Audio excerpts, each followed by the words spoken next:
Karlene Salmon, who is the Assistant Executive Director, Broadcasting Commission of Jamaica. When I read her CV, it's very interesting. She's everything. She does research. She's deputy to Cordell, right? She's still teaching. So it's a variety of skills she has. We want to see how those skills will translate into a presentation on the Jamaican Digital Switchover Roadmap. So,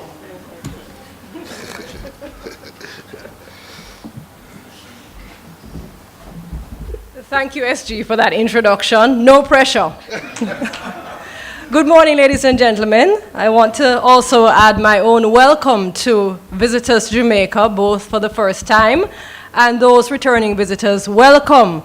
And as Cordell cautioned earlier, be careful of those secret places that Gary alluded to earlier, unless Gary is going to personally escort you into those areas. Mr. Allen? Market research. My job this morning is to give you a potted history, a brief overview of Jamaica's journey towards digital switchover. And so I wanted to start with just an overview of Jamaica. We are a population of just under 3 million people. 55% of Jamaicans live in the urban areas. And in terms of our media landscape, we have over 800,000 TV households.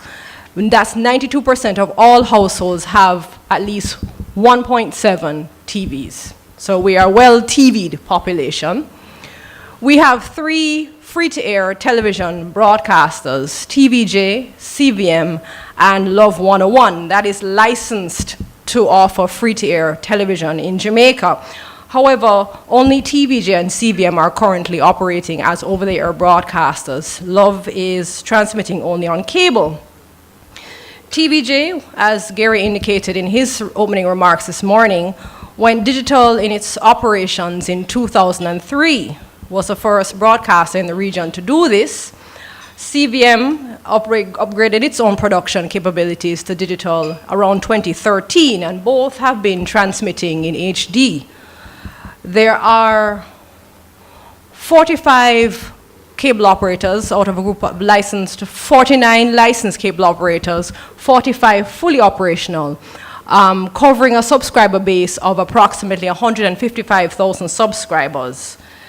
The majority of the larger players have gone digital. The 3 largest players on the screen there you see are Flow, Digicel Play, which entered the market in 2015, I believe, and Ready TV, which launched in May of this year, which offers wireless digital terrestrial pay TV service utilizing the DVB-T2 technology. So that's an overview of the landscape in Jamaica. So, why DSO for Jamaica? I suppose the answer is the same across the board, wherever you go. We want to do it because everybody's doing it.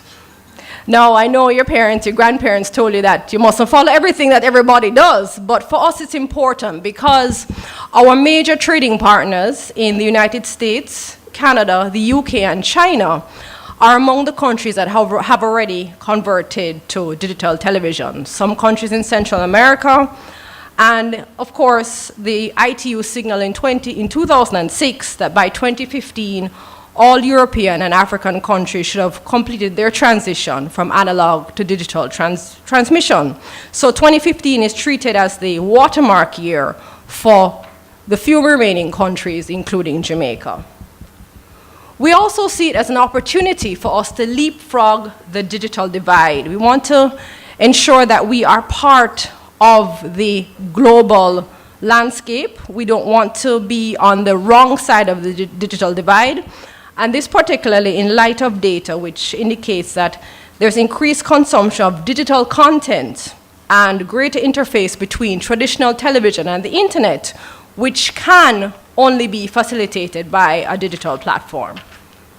We also see it as an opportunity to increase our GDP. GDP is a very hot topic in Jamaica of late. Well, not of late, but a very hot topic. We see broadband, the increased penetration of broadband via DTV as one way to increase and enhance our GDP.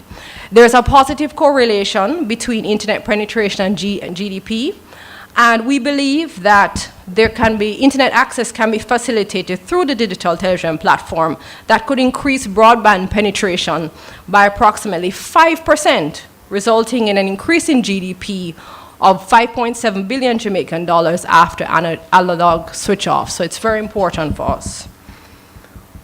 We did a cost-benefit analysis in 2012 that indicated that digital switchover is a worthwhile investment. The project will yield a net present value of 2.5 billion if we transition to the European standard, the DVB standard, or if we go with the ATSC standard, net present value of 2.2 billion Jamaican dollars. Okay, so how did we get here? We started in 2003 with a DSO forum, and in 2008 we also conducted some consultations which resulted in a strategic outline of the DSO planning framework. In 2009 we established the National Digital Steering Committee, which is composed of the chairman, who is the Minister of Information, with co-chairs from industry and the Broadcasting Commission. So we have a representative from the broadcast sector in the person of the late J. Lester Spalding, may he rest in peace, and from the cable sector, as well as the Broadcasting Commission sharing responsibilities. We have representatives on that committee from the government, from academia, civil society, including, we made sure to include particular groups, the deaf and disabled communities, and we also included retailers of consumer electronic equipment. The DSO committee is mandated to make recommendations to the government for successful digital switchover planning and implementation, and it has pursued this mandate with a guiding principle that the needs of consumers and the public interest are paramount, and these must be balanced by commercial and economic interests. In 2010, we had a similar forum to this. We had a Caribbean Regional Policy Forum on digital switchover. 2012 was devoted primarily to research. At least 4 papers were prepared in that period. We looked at the feasibility study of the transition to digital. We also looked at it from the consumer perspective, and we examined some of the alternatives, looking at the ATSC platform and also the Chinese DTMB platform. We also had consultations and seminars, including a presentation from Mark Richer, who's here with us, who'll be here with us later today, looking at the ATSC standard. In 2014, the steering committee, DSO steering committee, prepared a report with certain recommendations to cabinet, and we're at the stage now where we are preparing a cabinet submission, which is to be made with a view to giving the minister and the Broadcasting Commissioner, as the regulator, certain powers. In the minister's case, one key power that will be recommended is that he be given the authority to declare the analog switch-off date and the digital switchover, the final switchover date. So at this point, until this submission has been accepted by Cabinet and the minister is so empowered, any discussion about a date is indicative at this point. In 2015, the ITU and the BCJ collaborated to have a digital switchover workshop, which was quite instructive, quite intense. Ooh, okay. The switchover is coming. This is the analog switch off. So now we're waiting for the digital. There we go. We're digital and we're live, or not. All right, I won't touch anything.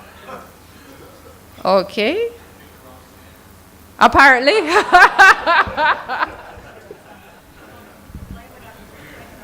Okay, right. So, okay, let's try this again.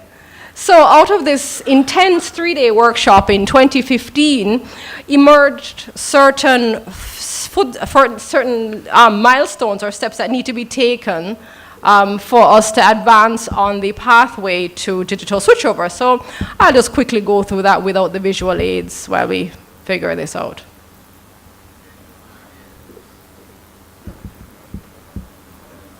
All right. So quickly, very quickly, the ITU developed a roadmap with collaborating with the Broadcasting Commission, developed a roadmap for the transition from analog to digital television broadcasting.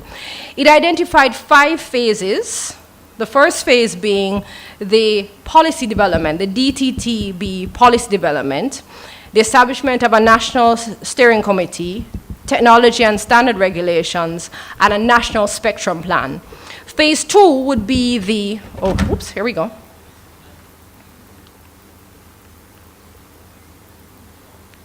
Okay, there we go. All right, we're in business now. We're cooking with gas. Stage 2 would be the analog switch-off planning. This is setting a date for when we would switch off the analog services. Phase 3, licensing and policy regulation. And phase 4, planning and implementing the design and architecture of the network. And phase 5, looking at the technology standards. The roadmap also provided some checklists for some checklists, looking at policy and regulation, analog switch off, market and business development, and the architecture, the networks. So there are some critical decisions that have to be made in the next planning period. And these include settling on the transmission standard. In the 2012 feasibility study that was done, the research that was done actually recommended that we go with the DBB T2 standard. However, the industry at that time argued for the ATSC standard on the basis that that standard has been adopted by several countries in our hemisphere, and that there is access and support to resources that are close to Jamaica, because obviously we're close to the major market of the United States where a lot of our receivers would come from. And of course now we are now presented with the ATSC 3.0, which was recently approved by the FCC, and we're going to hear a little bit more about that later from Mark, so that's on the table to be considered. Also, the presentation format, well, that has been settled in consultation with industry. Standard definition has been stipulated, and it will be left to the market to roll out HD as demand increases. The compression standard has also been stipulated, MPEG-4, or any more advanced compatible standard that emerges as the required compression technology to be used with DSO.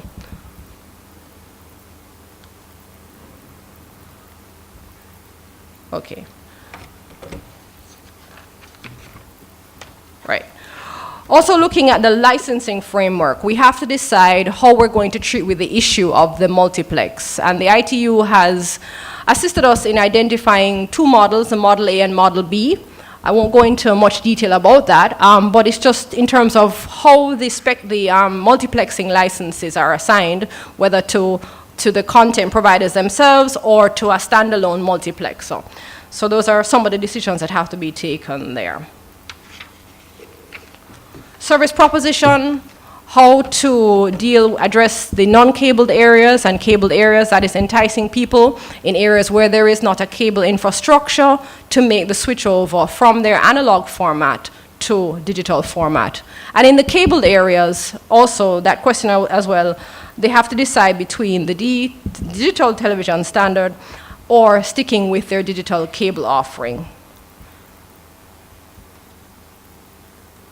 Other critical issues, the business model and financing.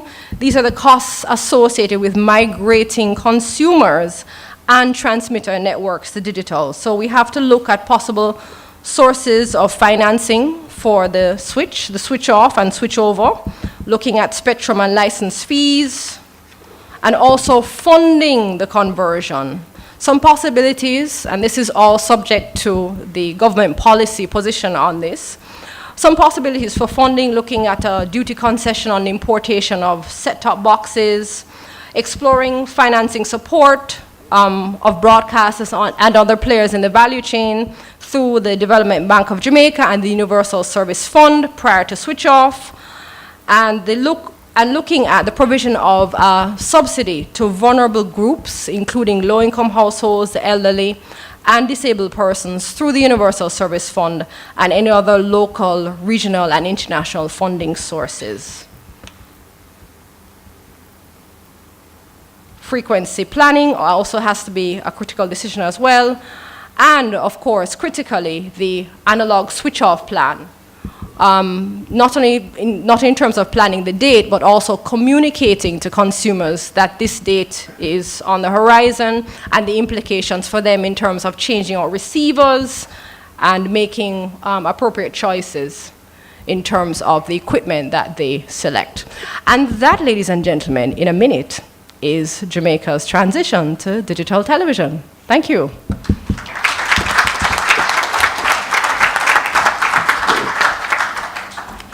Thank you, Karlene. You've justified your first-class honors, an MBA, and all the degrees that you've amassed.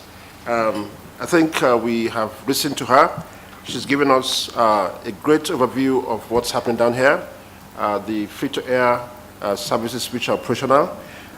She's also given us the report on how the whole thing started in 2004, if I believe, and how Jamaica tried to leapfrog and learn from others, which is, I think, is good. I was happy to learn that you have a strategy that you want to use this also to penetrate, have a better penetration of broadband. Broadband is key for us at the CTO, so we are happy that you have that at the back of your mind.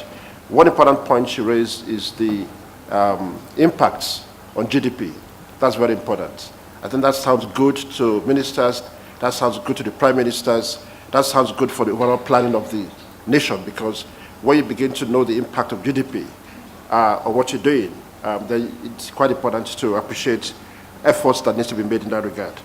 I congratulate you and the ITU for the work you've done together in terms of the roadmap which you have built, and we will continue to support you in that regard, and also with the ITU. It's very interesting for you to tell us how you started with the DVB-T2 and then moved to ATSC. That's a very sensitive discussion, but I'm happy you have made a decision in that regard. She also described the financing models, which I'm sure will be of interest to some other countries. So let's give her another round of applause for that job.